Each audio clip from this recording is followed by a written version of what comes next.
સુરતના પાલ સ્થિત અટલ આશ્રમમાં 6000 કિલો બુંદીનો લાડુ તૈયાર કરવામાં આવ્યો હતો. હનુમાનજીને 6000 કિલો બુંદીનો એક લાડુનો ભોગ ધરવામાં આવ્યો હતો અને ત્યારબાદ ભક્તોને પ્રસાદ રૂપે વિતરણ કરવામાં આવી રહ્યો છે. દિવસ દરમિયાન હજારોની સંખ્યામાં ભક્તો મહાપ્રસાદી ગ્રહણ કરશે. શ્રી રામ ભક્ત હનુમાનજી મહારાજનો જન્મોત્સવ છે, ત્યારે સુરત શહેરમાં ભવ્ય ઉજવણી કરવામાં આવી રહી છે. સુરતના પાલ સ્થિત અટલ આશ્રમમાં 6000 કિલો બુંદીનો એક લાડુ બનાવી ભોગ ધરવામાં આવ્યો હતો, જેનો ભોગ શ્રી હનુમાનજી મહારાજને ધરવામાં આવશે અને ત્યારબાદ ભક્તોને પ્રસાદ સ્વરૂપે આપવામાં આવશે. હાલ મંદિરમાં શ્રી હનુમાન જન્મોત્સવ લઈને તડામાર તૈયારીઓ ચાલી રહી છે.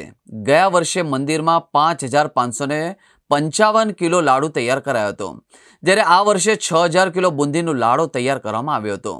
પટેલ આશ્રમ ખાતે હનુમાન દાદાને બુંદીનો ભોગ ચડાવવા માટે ખાસ તૈયારી કરવામાં આવી હતી.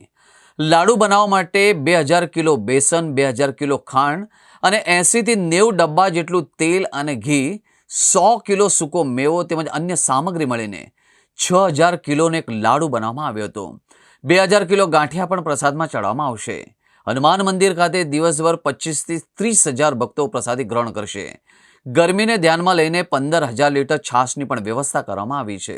સभी દર્શક મિત્રોને જય સિયારામ. અટલ આશ્રમ હનુમાનજી મંદિર હનુમાન જન્મોત્સવની શુભકામનાઓ. આજ હનુમાન જન્મ ઉત્સવમાં 6000 કિલોનો એક લાડુ તેમજ ભોજનની વ્યવસ્થા, ભોજન પ્રસાદની વ્યવસ્થા, હમણાં બેન્ડ બાજા સાથે હનુમાનજી મહારાજના પ્રસાદનું વિતરણ શરૂ થશે. અને આજનો પવિત્ર દિવસ એવો શનિવાર અને હનુમાનજી મિત્રો યાદ રહે, એ વાનર હોવા છતાં ભગવાનની એટલી સેવા કરી એમને કે જે ભગવાને એમને હૃદય લગાવ્યા અને રઘુકુલને ઋણી રાખ્યા છે. આવા હનુમાનજી મહારાજનો આજનો દિવસ છે. આવો અટલ આશ્રમ હનુમાનજી મંદિર 1977ની અંદર હનુમાનજીની જ્યારે સ્થાપના થઈ ત્યારે અમે લોકો 11 માણસો હતા. બાલુ ગોપાલ અડાજણથી, ચંદુભાઈ ચુનીભાઈ અડાજણથી અને એક બ્રાહ્મણ, એમના હસ્તે અમે 11 માણસોએ હનુમાન જન્મ ઉત્સવ મનાવેલો 1977માં. અને આજે હનુમાનજી મહારાજની દયાથી 2004થી લાડુ 551થી વધારીને આજે 2025ની અંદર 6000 કિલોનો એક લાડુ હનુમાનજી મહારાજ ધરી જાય. અને હનુમાનજીની કૃપા હોય ને તો જ આ થઈ શકે. અમારા દરેક કાર્યોની અંદર જ્યારે કોઈ અમારું આયોજન હોય તો એમાં ભગવાનનું નામ આવશે. હું બટુગીરીજી મહારાજ આયોજન કરતા નથી, આયોજન કરતા હનુમાનજી મહારાજ છે. તેમજ કોઈ ભક્તનું નામ નથી આવતું કે હું આ કાર્ય કરું છું.